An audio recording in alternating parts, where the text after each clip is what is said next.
kita semua udah tahu siapa beliau. Ya. Gede Pasek. Dan tiap hari masuk di media. kenal lama. Siap.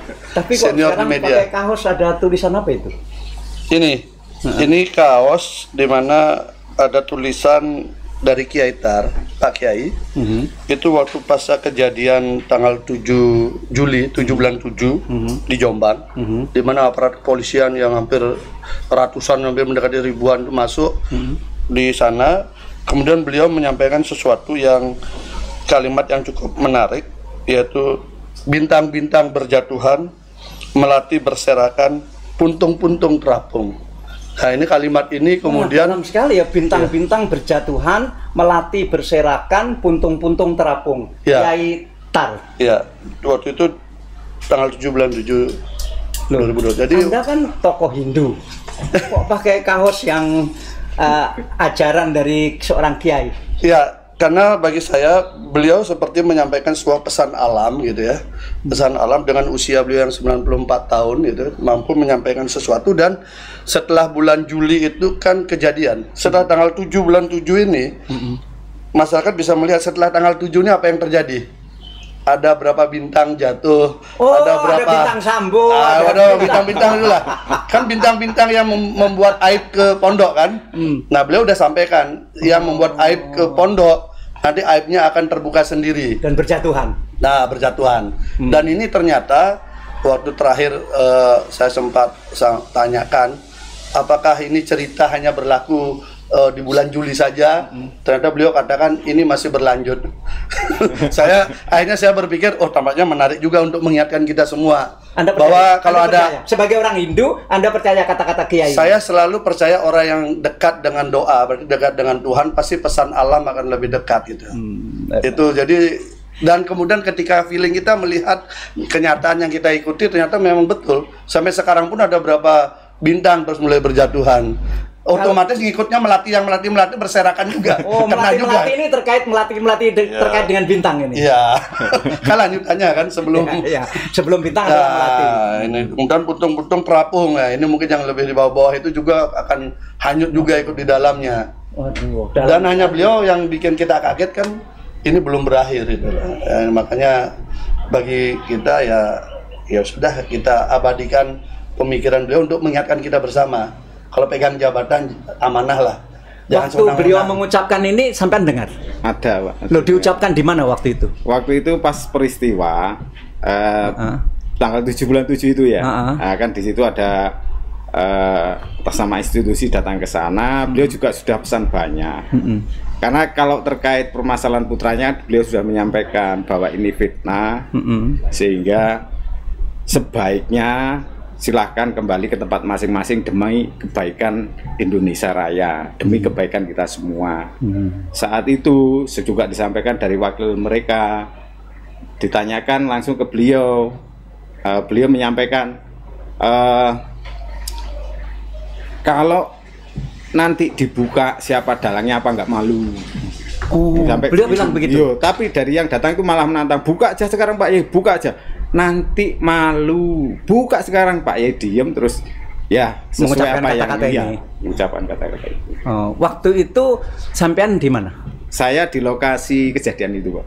Tapi kita tidak perlu cerita banyak tentang yang terjadi di situ. Nanti ada sesuatu yang terus. Sampean sebagai apa di pesantren itu? Kebetulan saya sekretarisnya di bidang organisasi yang ngurusi soal sosial. Kegiatan santunan macam bangun rumah layak uni itu ya. Sekretaris Kiai Tar yang mengurusi bidang sosial. Nama siapa tadi? Khairul Mudakir, Pak. Khairul Mudakir. Ya. Nah, yang disebut peristiwa tanggal 7 bulan 7 itu adalah peristiwa di pondok pesantren Sidikiyah di Ploso, di Jombang, sebelah utaranya Jombang. Saya sering lewat depan pesantren itu, sering pengen mampir tapi selalu nggak sempat. Dan sampai hari ini belum sempat mampir di sana, tapi saya dengar bahwa santrinya banyak sekali dan putranya Kiai itu lagi dipersoalkan karena dianggap memperkosa banyak santri di sana, dan sekarang ini jadi perkara dan sudah diadili dan sedang dalam proses pengadilan. Karena itu kita tidak akan banyak bicara mengenai perkara ini. Yang menarik adalah kok pengacaranya ini seorang tokoh Hindu yang terkenal sekali, Gede Pasek. Ya, kalau lengkapnya kita Gede Pasek Suardika. Sebenarnya kalau kita berkunjung ke pondok, sebenarnya semua nuansa itu otomatis akan terjawab. Karena di sana itu ada monumen Pancasila, kemudian ada Sumpah Pemuda, proklamasi. Jadi sejak awal memang ditanamkan nasionalisme yang sangat kuat di sana, cinta tanah air yang sangat kuat. Jadi saya pun ketika masuk ke sana pertama kali langsung klik aja, langsung nyambung saja. Karena apa? Atmosfernya memang atmosfer yang membangun tentang keindonesiaan yang sangat kuat gitu lah.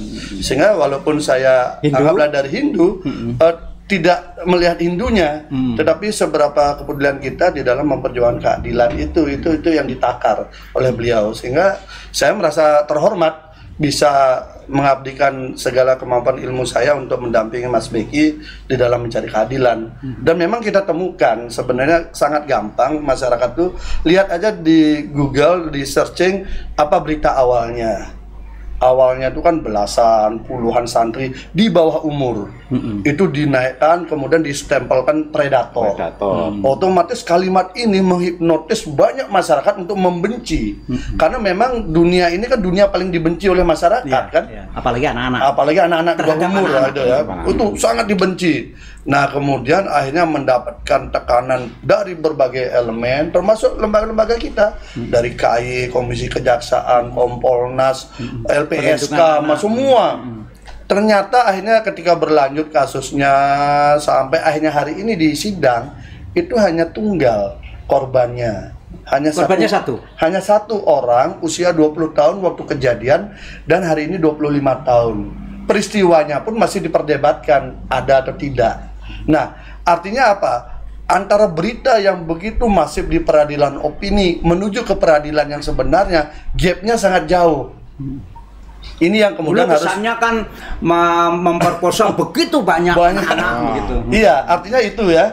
Dan kemudian kita kemudian telusuri, saya ya mungkin ada pengalaman jadi wartawan juga. Jadi kita cek and recheck, mencari tahu lebih dalam. Hanya kesimpulan saya ini kisah pelakor yang menjadi pelapor. Pelakor itu apa? Pelaku apa? Enggak, lelaki orang. Jadi pelakor. Minta maaf, saya agak kuper. Ya istilah kekinian. Kenapa itu terjadi? Karena ternyata kita dapatkan dokumen-dokumen yang sangat sahih dan diakui oleh si korban yang mengaku korban ini, bahwa misalnya soal chatting.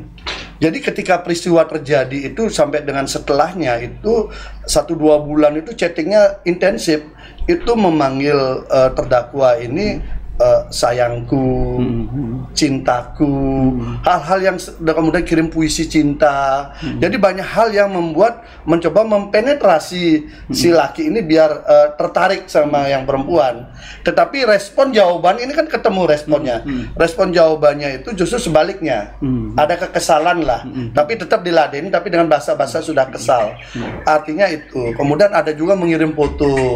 Yang cewek ini ngirim foto, nanya, puasa sayang, saya kemarin ke Kudus. Jadi sesuatu yang sebenarnya tidak layak untuk dilakukan oleh seorang korban pemerkosaan. Dan ini diakui. Jadi bukannya chatting ini nggak diakui, chatting ini diakui di sidang. Si wanita itu jadi saksi di pengadilan. Iya, saksi pertama kan. Itu kemudian yang kedua ada surat juga kronologis yang dibuat oleh beliau. Dia akui juga di sidang.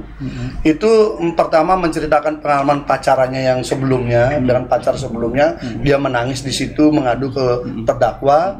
Kemudian ada kalimat yang paling menarik yang terakhir penutupnya.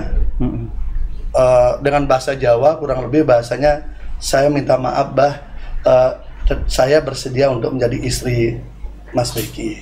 Mas Azal di situ ditulis. Artinya apa? kan nggak ada korban pemerkosaan seperti itu gitu loh. Itu jadi kisah-kisah ini membuat kita tergelitik, haruskah seorang Mas Beki yang selama ini dibutuhkan oleh banyak orang ya, karena kegiatan beliau ini kan banyak. Misalnya di RSC dan RSTMC, beliau ini mengabdikan diri membantu masyarakat tidak mampu atau siapapun dia berobat gratis. Oh, terkenal kalau itu. Ya, gratis loh. Kemudian bahkan dia menyiapkan kendaraan khusus untuk mencari orang-orang sakit di pedesaan yang pedalaman. Khusus untuk dibawa ke sana, kalau nggak sembuh dibawa ke rumah sakit dan dibantu pembiayaannya. Itu satu. Kemudian yang kedua, beliau juga membantu orang-orang janda-janda tua yang ditinggal keluarganya, itu disangoni ini kan tiap bulan. Itu terkenal. Nah, artinya kegiatan sosialnya begitu banyak. Belum lagi kemudian beliau harus bertanggung jawab untuk kegiatan mengembangkan pabrik rokok. Tapi kan antara tujuan dan kegiatan sosial kan memang ada hubungannya. Artinya kan begini, begitu banyak orang berharap dengan peran beliau. Hari ini beliau harus di dalam penjara. Ini kaitannya dengan apakah layak ditahan atau tidak ditahan. Begitu banyak orang berharap kegiatan itu beliau bisa hadir untuk membantu banyak orang. Kemudian beliau harus ditahan dengan kasus seperti ini. Gitu. Kalau misalnya beliau memang melakukan layaknya predator ya, banyak santri di bawah umur rasa banyak, silakan. Tapi kan problemnya kan tidak begitu. Di dakwaannya hanya satunya ini pun juga ada chatting mesra, ada surat, ada ini, sehingga kita kok haruskah begini gitu loh. Apalagi kemudian terakhir dituntut dengan sangat tinggi sekali 16 tahun. Oh, 16 tahun. 16 tahun itu 12 tahun pasalnya, 4 tahun tambahannya karena ada 2 kejadian. Ini kemudian membuat kita berpikir, haruskah hukum kita dibuat seperti ini? Artinya begini loh, satu pun tidak ada ruang membuat Mas Beki itu istilahnya di dalam hukum itu faktor memperingan. Nggak ada, satu hari pun nggak ada. Padahal faktor memperingan itu misalnya gini, berlaku sopan di dalam persidangan itu pun sudah memperingan. Kemudian memiliki banyak tanggungan yang harus karena dulu nggak pernah mau menyerah itu. Nah, ceritanya itu bukan tidak mau menyerah. Status DPO itu kan dilabelkan ketika Mas Beki melakukan gugatan pra peradilan. Kenapa melakukan gugatan pra peradilan? Karena diambangkan status tersangkanya. Kan kalau nggak keliru sudah pernah SP3 kan ya? Iya, sudah pernah kasus SP3. Jadi sering Mas Beki ini langganan. Kalau kasus A nggak kena, lanjut kasus B. Kan lama-lama jengkel juga kan, warga negara diperlakukan seperti itu kan jengkel juga. Dan setiap kasus itu di SP3? SP3 dihentikan tanpa alasan yang jelas. Kemudian yang terakhir ini malah kebalikannya. Dari melapor nggak pernah diperiksa. Biasanya kan begini, kalau di dalam kepolisian itu ada Dumas, pengaduan masyarakat, diklarifikasi, kalau memenuhi syarat dinaikkan menjadi LP, kemudian penyelidikan dimulai, penyelidikan pun diperiksa dulu sebagai saksi. Ini nggak ada, semua tidak ada, langsung tersangka. Nah, bersamaan dengan itu, waktu itu Pak Kiai lagi sakit. Sehingga beliau lebih fokus mengurus Pak Kiai daripada mengurusi panggilan-panggilan rutin yang sekian tahun harus beliau hadapi. Nah, singkat cerita, label tersangka ini cukup panjang. Nah, waktu itu saya belum nangani ya. Saya nangani waktu itu sudah di sidang, tapi saya mempelajari. Karena saking lamanya label ini kan jadi nggak enak. Akhirnya dia gugatlah pra peradilan dengan harapan label tersangkanya dicabut. Nah, justru yang kebalikannya, beliau dilabelkan pra peradilan. Udah ada. Malah dilabelkan DPO. Kalau orang DPO ini kan orangnya menghilang. Tapi beliau ini kan ada di Jombang. Punya aktivitas biasa. Bagaimana orang aktivitas biasa dilabelkan DPO? Ternyata ini adalah satu rangkaian cerita untuk sebelum pondok itu diserbu. Kesannya jadi begitu. Akhirnya keluarlah cerita ini dari Pak Kiai kan. Jadi kalau pengacara bilang begitu, pondok itu diserbu. Kalau polisi yang bilang penangkapan begitu. Kalau penangkapan terbukti tidak ditangkap kok. Enggak. Mas Beki tidak ditangkap. Ini harus clear ya. Mas Beki tidak berhasil ditangkap oleh polisi. Polisi yang hadir tidak berhasil menangkap polisi. Tapi Pak Kiai sudah menyampaikan, saya akan antar anak saya ke Polda. Jadi artinya apa? Malam itu Pak Kiai yang menghantarkan Mas Beki didampingi oleh polisi, tapi bukan Kapolres Jombang. Polisi yang dipercaya untuk menghantarkan itu ke Surabaya. Jadi Mas Beki menyerahkan diri. Polisi tidak berhasil menangkap. Jadi biar nggak dibalik-balik nanti ini. Padahal hari itu dramatik sekali. Dramatik dan banyak barang, jujur aja. Dramatik dan sampai orang bilang ini apa sengaja dibuat dramatik ya begitu. Orang bilang begitu. Karena tapi memang dramatis. sangat dramatis. CCTV juga pada diambil, dihapus juga. Jadi kalau hari ini kita cerita Sambo, CCTV hilang, dihapus, kemudian Kanjuruhan, CCTV hilang. Bagi saya itu sebenarnya sudah dilatih juga di Jombang gitu. Di Jombang juga sama, CCTV-nya dihapus gitu. Tapi kan ada dokumen-dokumen lain bahwa bagaimana perlakuan aparat berlebihan di sana. Karena Mas Beki ini kan bukan teroris, tapi perlakuannya kan melebihi itu. Agenda apa? Gitu. Tapi akhirnya sudahlah, pelakunya kan sudah berjatuhan. Kewenangan yang dilakukan itu. Waktu itu saya mengikuti live yang dibuat para santri kelihatannya. Jadi ada live streaming. Jadi saya ikuti, pengen tahu, kan tegang sekali, tegang sekali sampai saya sesama orang dari pesantren, ini ada apa ini begitu, tinggal tegang sekali saya ikuti, luar biasa. Dari pagi jam 8 sampai jam 1 malam loh itu. Itu nggak ada tindakan dari polisi untuk menghentikan live streaming itu waktu itu? Nggak ada, malah dibuat ya biasa untuk memperkuat bumbunya itu aja malahan. Padahal faktanya tidak seperti itu. Saya bikin itu Kak, seakan-akan sudah dibawa, ternyata itu bukan. jadi cukup banyak sandiwara. Berapa tahun jadi santrinya Kiai Tar? Saya sejak tahun 86. Lama ya, udah lama, dari kecil saya tahu persis di sana. Kapan kenal? Saya nggak kenal, kalau teman-teman Hindu saya sering, karena saya sering mengantar bantuan itu semacam rumah layak huni itu kan sasarannya multi agama Pak. Kebetulan di Bali. Tidak pandang agama. Iya, di Bali kebetulan 2 tahun ini ada suaminya berdande, istrinya janda lama, ditinggal sendiri, rumahnya tidak layak, kita bangun sehingga kenal adat-adat orang Hindu. Tahun ini juga teman. Saya lihat ada semacam paguyuban santri-santri Kiai Tar yang ada di Bali ya. Ada. Karena kalau perwakilan organisasi dari semua provinsi ada. Hampir 155 kabupaten kota. Nah, jadi Pak Gede ini mulai kapan jadi pengacaranya? Pas mulai sidang. Mulai sidang. Bukan sejak awal ya. Bukan sejak awal. Mungkin kenapa apakah nggak sulit memahami dunia pesantren? Apapun ini kan yang dibela ini kan urusan kaitannya sama pesantren. Iya, bagi saya kehidupan pondok itu bukan hal yang baru ya, karena gitu kita banyak punya teman kan, teman-teman kita kan banyak dari santri ya semuanya. Di Jakarta kan banyak, kita udah bergaul cukup erat, termasuk juga Mas Anas kan isinya juga kan dari pondok pesantren Kerapia. Jadi kita udah terbiasa melihat dunia pesantren juga, dan kita kagumi juga bagaimana pola pendidikan tradisional khas Nusantara itu mampu mendidik orang dengan cukup bagus dengan cara yang tradisional, tapi secara kualifikasi dia punya keteguhan bagus memegang prinsip. Ini kan termasuk prinsip kebangsaan. Ya. Dan kemudian terlebih dengan yang di pelosok itu kan begitu sidang pertama saya langsung ke lokasi. Jadi sudah pernah ke pelosok? Udah berapa kali. Begitu kejadian lah, begitu sidang pertama saya langsung ke lokasi, saya melihat di sana di mana lokasi yang didakwakan semua saya cek dulu semua. Ke logika kita kan harus jalan bahwa bagaimana jarak dan semuanya. Semua saya udah ukur itu. Karena ada cerita jam 2.30 dini hari si cewek ini katanya berangkat ke TKP. TKP ini jaraknya 30 sampai 45 menit kalau naik kendaraan. Kalau malam hari jam segitu pasti sepi kan. Nah, bagaimana dari sini ke sini? Sampai sekarang tidak terjawab. Tapi peristiwanya ada. Ini kan aneh sebenarnya. Kenapa itu harus ada? Karena untuk menambah sepertiga hukuman. Jadi ada pasal 65 itu untuk menambah sepertiga hukuman dari hukuman induk apabila dilakukan beberapa kali. Jadi dibuatlah satu peristiwa lagi tambahan.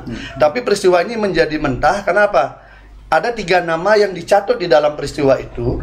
Abdul Basit, ada Edwin, ada Aji. Apa itu? Nama-nama orang disebutkan ini terlibat ketika si korban ini, si yang mengaku korban ke TKP. Bisa jadi saksi maksudnya? Nah, saksi. Disebutkan dalam dakwaan.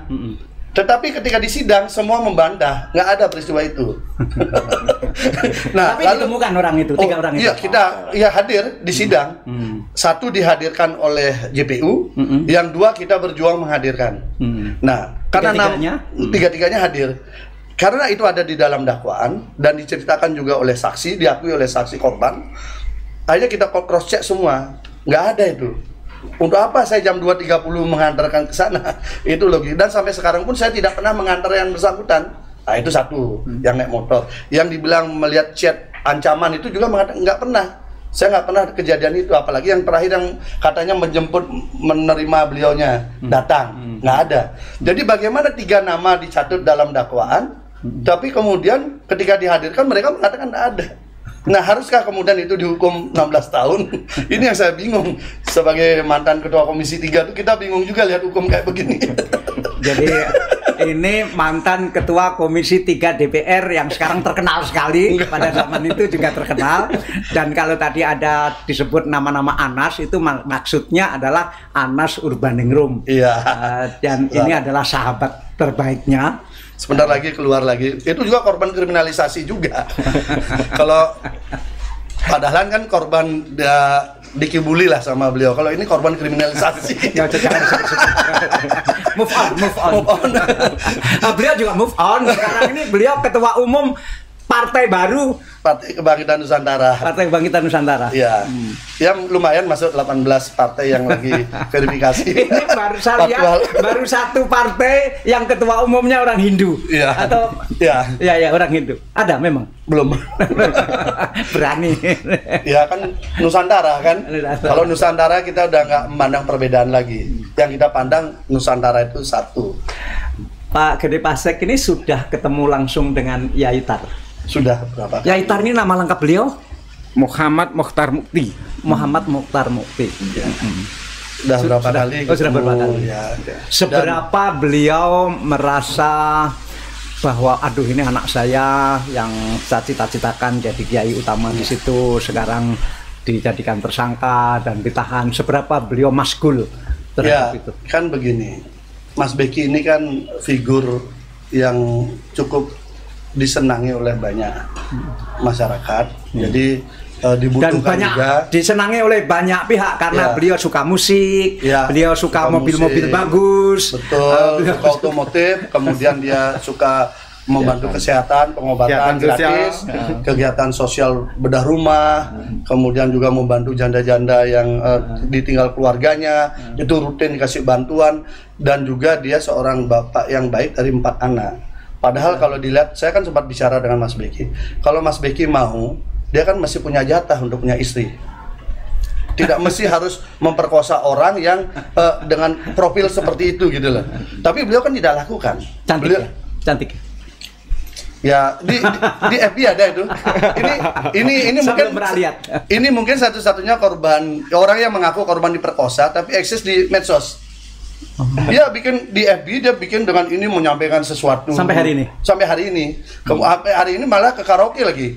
Ada videonya beredar lagi karaoke. Saya bingung melihat. Sementara hasil lab psikologi katanya itu depresi, kemudian tidak berani keluar rumah, traumatik dan sebagainya. Sementara yang kita hadirkan, kita punya videonya, kita punya fotonya, mereka punya berbagai aktivitas yang happy-happy. Nah, makanya saya melihat sangat disayangkan memang ya kenapa ya JPU terlalu call tinggi ya melihat ini ya, tidak melihat fakta sidang gitu. Ya tuntutannya oke lah, kewajiban beliau menuntut, tapi kan tidak mesti harus seperti itu gitu loh. Yaitar ini kayak Mokhtar ini kan sudah lanjut ya. Iya. Usia 95. Sekarang 95 ya. Kemarin tanggal 14 95. Oh. Masih sehat. Alhamdulillah sehat. Bisa berjalan. Kemarin itu hanya ada kendala itu dari sisi sakit jatuh. Ini dari belakang ini ada geser tulang itu persis dengan turunnya tersangka Mas Beki. Oh. Jadi beliau jatuh, besoknya itu Mas Beki jadi tersangka. Ya seakan-akan kalau kami yang memahami itu direncanakan semua. Pak, Anda kan jadi santrinya sejak 86. Beliau itu kan kiai tasawuf, kiai tarekat. Tapi penampilan beliau kan seperti biasa, tidak pakai surban, tidak pakai jubah. Itu kenapa? Ya karena kebangsaannya. Oh, karena kebangsaan. Karena beliau itu lebih memilih tidak mau kelihatan Timur Tengah, tidak mau kelihatan Arab begitu. Jadi beliau itu lebih ke arah saya orang Indonesia beragama Islam. Bukan orang Islam. Jadi Indonesia dulu, baru Islam kemudian. Sehingga dalam menyikapi terhadap lain agama, kami ini saudara satu bangsa gitu saja. Oh itu ya. Iya. Saya lihat pakai hem biasa. Iya. Kan itu pakaian nasional kan. Pakai kopiah. Kopiah gitu saja. Bukan. Iya. Bukan ugel. Nah, intuisinya yang tinggi, yang membuat banyak orang tertarik kan, intuisi beliau cukup tajam sehingga bisa memandu gerak kehidupan seseorang. Dalam dunia itu, dalam dunia tarekat itu, intuisi tajam itu karena didapat dari ngelakoni itu melakukan tirakat yang luar biasa. Beliau kan suka tirakat jalan kaki jalan dulu kaki. Dari waktu muda jalan kaki. Kalau sekarang ini ya tirakatnya tinggal istirahatnya hanya 1-2 jam sehari semalam, makannya tidak lebih dari 3 sendok. Satu hari makan tidak lebih 3 sendok? Sekali makan itu. Jadi mungkin kalau jadwal rutinnya 3 kali ya 3 kali 3 sendok. 3 kali paling banyak itu. Sampai sekarang tidurnya enggak banyak istirahat. Setahu saya sih. Tapi kalau aktivitas rutin ya seperti biasa. Jadi kalau pagi gitu ya masih ngobrol dengan. Ini kan beliau ini kan mursyid tarekat Sidikiyah, yang kemudian beliau peroleh Sidikiyah itu dari kiai di Banten, Mbah Su'aib Jamali. Su'aib Jamali, kemudian ujung-ujungnya kan di Abu Bakar Siddiq. Ya, karena itu disebut Sidikiyah. Iya. Ya. Betul sekali. Jadi kalau dari silsilah yang tersebut di dalam kitab Fathul Arifin itu beliau ke-38. Oh, mursyid ke-38. Ya. Karena wasilahnya harus jelas. Ya. Kalau dari sang gurunya beliau supaya mengembalikan nama aslinya, balikkan lagi ke nama Sidikiyah yang tersebut di Tanwirul Qulub, itu bahwa silsilah dari Abu Bakar Siddiq sampai Syekh Abu Yazid Bustami itu namanya Thariqat Sidikiyah. Ya. Jadi hanya mengembalikan namanya supaya tetap di awal. Setelah itu kan dinisbahkan nama-nama tokohnya sama daerahnya. Ya. Terutama yang di Parsi, yang di mana-mana. Nah, ini kan pesantren ini kan Pak Yai terganggu karena putranya jadi tersangka, ini reputasi yang begini besar, kemudian terganggu, putranya sendiri yang memimpin sehari-hari juga lagi ditahan. Sekarang aktivitas di Sidikiyah sehari-hari seperti apa? Kalau aktivitas berjalan seperti dulu-dulu sebelum pandemi itu, kegiatannya juga masih sudah pulih lagi setelah pandemi. Bahkan kemarin hari santri itu beliau memimpin langsung peletakan batu pertama untuk membangun masjid yang ala Uzbekistan modelnya. Oh, masih terus berkembang ya? Berkembang. Ya kemarin jam 10 tepat itu beliau berdoa untuk peletakan batu pertama masjid Uzbekistan. Jadi bukan ala Mekah, bukan ala Timur Tengah, tapi ala Uzbekistan. Jadi, kalau secara manusiawi dengan proses hukumnya Mas Begi ya terganggu secara manusiawi. Tapi beliau kan padahal kan tahu kalau selevel mursyid itu kan bagaimana kondisi rohaninya. Tapi acara kemarin kan ada santunan nasional juga. Ya, dan acara santunan nasional. Rutin kalau santunan nasional tiap tanggal 17 Maulud. Nah, sekarang kan ini sudah dituntut, sudah tahap tuntutan. Dan tuntutannya cukup tinggi, yang Anda bilang kol tinggi tadi. Mas Bekinya bagaimana mendengar tuntutan 16 tahun itu? Ya, saya melihat sebenarnya yang emosi itu tim PH malah. Tapi Mas Beki, karena kan kita yang menggali fakta sidang kan, dan kemudian datang tiba-tiba Kak Yati langsung minta kol tinggi tuntutan dengan alasan satupun tidak ada faktor yang meringankan, kan kita jadi bingung juga. Tapi Mas Beki ketika mendengar itu tampaknya dia wajah tenang tapi tatapan yang tajam. Itu tatapan yang tajam tapi berusaha stabil. Malah yang saya lihat kaget tuh malah majelis hakim sebenarnya, saya lihat wajahnya kaget dengan tuntutan tinggi begitu, karena kan tidak tidak make sense dengan fakta yang terungkap di sidang itu loh. Misalnya begini, nama-nama yang disebutkan membantah peristiwanya, kemudian ada dokumen-dokumen terbukti bahwa tidak ada itu, bahkan terakhir yang mendebatkan tanggal 20 atau tanggal 18 kejadian, dua-duanya itu peristiwanya itu Mas Beki ada buktinya dari pihak lain, Mas Beki tidak ada di TKP. Jadi ada Facebook anggota dari Opsit membuat status di FB pada tanggal itu Mas Beki itu memimpin rapat di Hotel Isro di Jombang dan ada fotonya. Jaraknya jauh, gitu. 15 kilo lebih. Bagaimana kemudian ada peristiwa pemerkosaan di sini, sementara orang yang dibilang memperkosa sedang rapat di sini dengan banyak orang. Dan itu kita hadirkan di sidang. Makanya kita bingung kemudian. Tapi ini sudah melakukan pledoi. Pledoinya sudah. Ini nanti Seberapa tebal? Tebalnya lumayan, 438 halaman. Karena kita betul-betul breakdown semua untuk memandu hakim. Karena hakim yang di tingkat PN yang bisa menceritakan fakta dengan saksi kan. Kalau sudah dibanding Mahkamah Agung kan dokumen dia. Ya, dokumen. Jadi kami berprinsip dokumennya kami harus selengkap mungkin. Karena kami berharap, anggaplah hakim pengadilan negeri ini seandainya punya keberanian, saya yakin bebas. Kalau keberanian ya.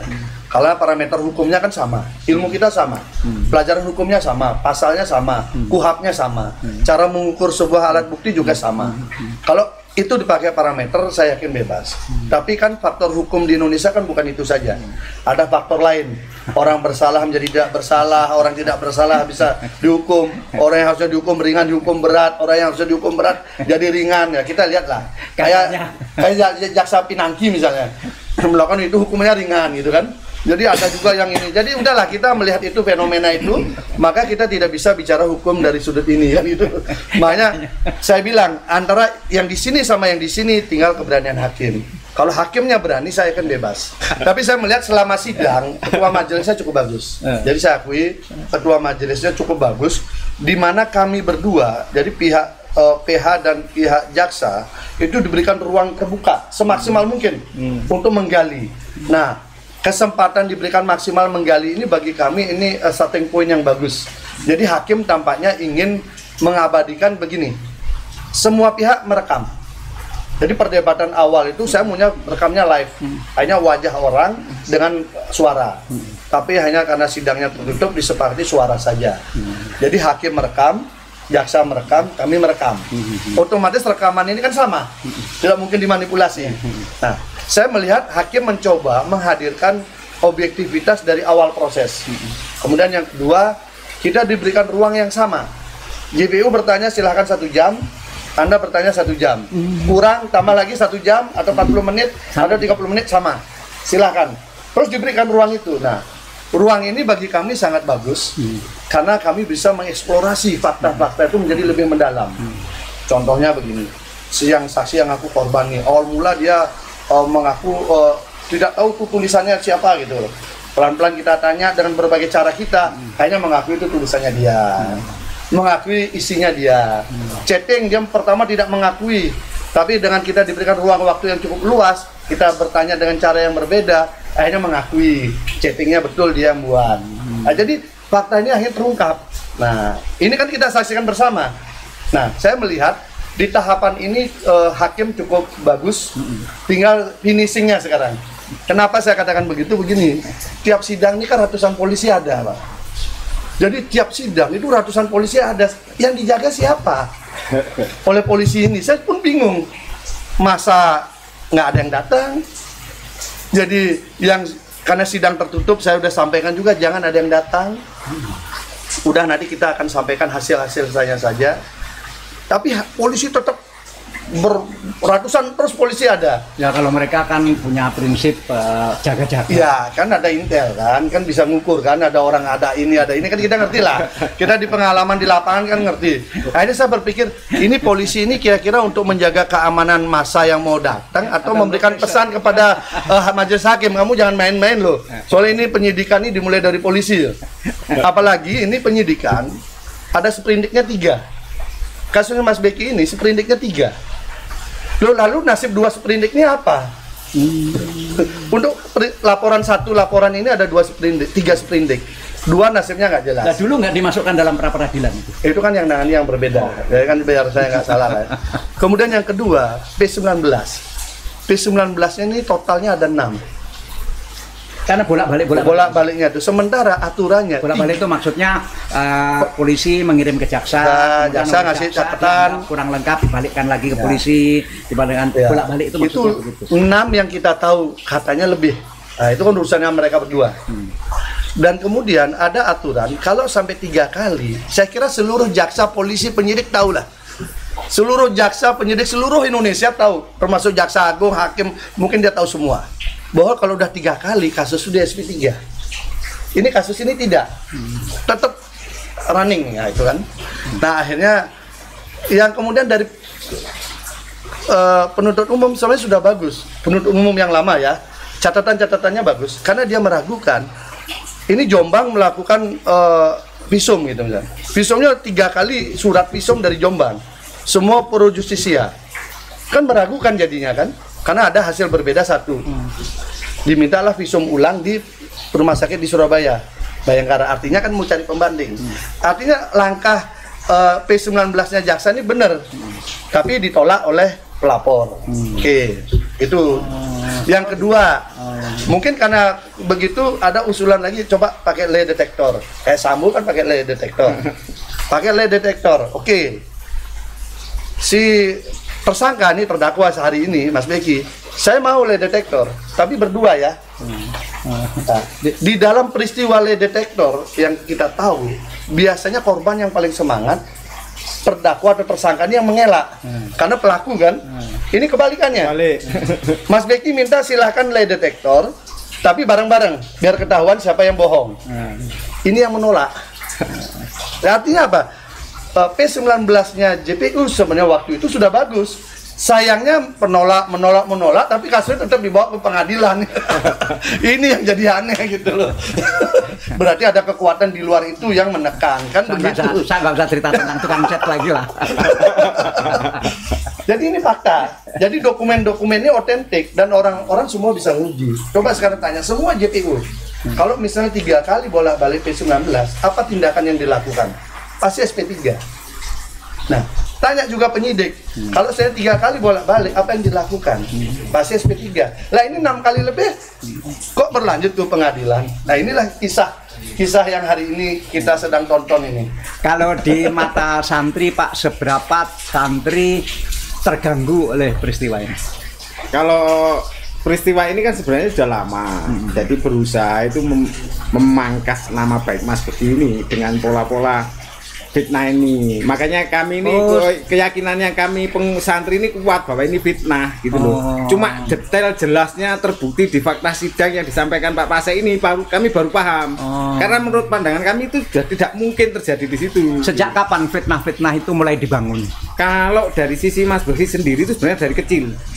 Oh iya? Iya, masih kecil itu pernah dituduh ngintip orang kamar mandi, dilaporkan ke beliau sampai dihukum. Padahal tidak terjadi. Yang hukum siapa? Pak Yai? Pak Yai kan, karena begitu ada laporan tanpa diusut. Karena kan laporannya kan ada ini langsung dihukum, itu sudah kecil, dibully nama baiknya itu. Tapi ujung-ujungnya ya di saat ini saat semua mau dianggaplah orang sukses ini kan ya, dari semua sisi kan pengaruhnya juga kuat. Seberapa sukses sih sebetulnya Mas Beki itu Pak? Kalau pandangan kami sih ya luar biasa ya, karena tapi waktu dekat ini dari mulai kan punya banyak perusahaan ya, cuman kan kalau Ferrari ya punya Lamborghini, sekarang kan nggak ada kan itu. Jadi lebih banyak hasil usahanya ini diarahkan ke pembangunan dan kegiatan sosial. Sehingga bagaimana hubungan Mas Beki dengan istri muda beliau? Ya otomatis kurang baik karena memang istri muda bapaknya maksudnya. Ya karena yang sumbernya itu dari istri muda itu. Tapi beliau kan sudah nyampaikan itu sudah mantan keluarga, mantan anak. Sudah tidak dianggap sebagai istri lagi. Sudah enggak. Tapi tidak resmi cerai. Ya karena tidak resmi juga nikahnya. Oke. Setahu saya, mohon maaf ya, setahu saya. Nikah agama. Kalau di kakak memang dari dokumen sidang kakak itu hanya dengan punya isop saja. Kalau saya tahunya kan dari otentik itu toh Pak. Kakaknya hanya beliau sama ibunya Mas Beki. Mas, kalau kita bicara istri muda itu jangan dibayangkan istri muda itu umur 17 atau 22. Meskipun istri muda tapi sebetulnya kelihatannya lebih tua dari istri yang pertama.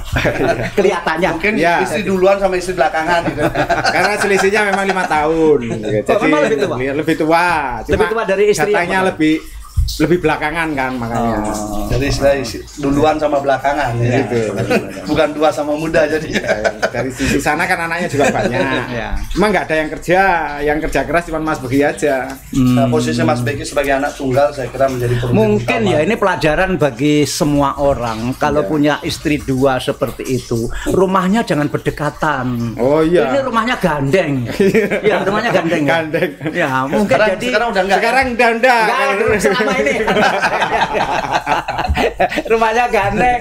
Ketika masih sesama menjadi istri mungkin nggak apa-apa, tapi ketika yang di sini anaknya sudah banyak, yang di sini anaknya sudah banyak, itu memang bisa timbul banyak masalah. Sebenarnya tidak ada masalah. Kalau nggak ada masalah, kalau nggak ada bibit-bibit sakit, nggak toma, nggak serakah kan nggak ada masalah. Sebenarnya sudah dibagi juga ya. Iya kan Pak ya, itu perhatiannya luar biasa. Meskipun situasi seperti itu masih diberi rumah. Bahkan beliau istri yang muda itu juga diberi rumahnya juga banyak. Rumahnya juga banyak. Tanahnya juga banyak. Jangan dikira itu kayak orang ditelantarkan gitu ya, enggak. Beliau luar biasa adilnya. Bahkan kalau ditanya Pak Yai itu membelanjakan lebih dari belanja, dihabiskan 7 turunan enggak habis itu. Cuma karena Mas begini lagi di akhir-akhir ini kan lagi naik top lah. Pak Daglang kan tahu juga kan. Karya beliau Meta Fakta sama Oxytron itu kan menarik juga. Beliau memang pinter organ ya. Iya pinter, tapi setahu organ saya atau gitar. Semua musik kelihatannya. Semua musik ya. Organ paling dikuasai organ. Tapi memang beliau itu kan berhasil menciptakan Metafakta dan Oxytron ini dengan pola bagaimana melakukan refresh dan pengobatan dengan pendekatan frekuensi, gelombang, cahaya dan suara. Nah, itu dia teliti sampai kemudian sudah mendapatkan dari Kumham. Nah, kisah ini kemudian dibelokkan seakan ini klinik magis yang kemudian ke dukun-dukunan untuk di kasus ini gitu loh. Padahal ini masa Kumham mengeluarkan urusan perdukunan kan tidak mungkin. Jadi ini murni hasil riset dia secara ilmiah karena dia menyukai musik, healing lewat musik, healing lewat suara dan cahaya. Saya pun pernah nyoba. Jadi karena biasa kita wartawan nih kan, mantan wartawan ini kan ingin nyoba kan. Ketika saya lelah, saya datang situ tuh di terapi begitu. Kemudian memang berpindah tidur, memang badan jadi segar. Jadi ada Mas healing. menguasai healing, healing dengan metode frekuensi, frekuensi suara dan cahaya. Sehingga cahaya itu berubah-ubah dan kita kemudian berpindah-pindah sesuai dengan arah itu. Nah, dan saya rasakan sendiri, memang badan jadi lebih segar. Dan paling enggak kan psikologis kita diobati kan. Nah, ini sangat ilmiah, tapi dibelokkannya itu ke klinik. Beliau Pak Yaitar tahu bahwa Anda pakai kaos ini. Ya. Pernah baru bertemu beliau memakai kaos ini. Ini baru selesai. Oh, baru selesai. Tapi sama Bu Nyai saya udah sampaikan. Saya mau membuat ini, kemudian beliau sampaikan, oh ya silahkan. Dan ini sekarang tim hukum semua pakai dan mungkin tampaknya akan banyak yang pakai. Untuk saling mengingatkan orang-orang punya jabatan yang sudah angkat bintang, yang masih melatih, amanahlah dengan jabatannya karena itu milik rakyat. Kalau dia tidak amanah, maka dia pasti akan berjatuhan pada saat. Jadi bintang-bintang berjatuhan, melatih berserakan ini terjadi berapa hari setelah beliau mengucapkan itu ya? Hanya berapa hari? Sejam Pak, kan waktu itu peristiwa tanggal 7 bulan 7, peristiwa Sambo tanggal 8 9 masih ditutup, hari Seninnya baru terbongkar meninggal. Gitu ya? Iya. Hitungan hari kan, hitungan hari. Ya kita lihat nanti apakah masih banyak bintang yang jatuh dan melatih yang berserakan. Terima kasih Pak. Sama-sama.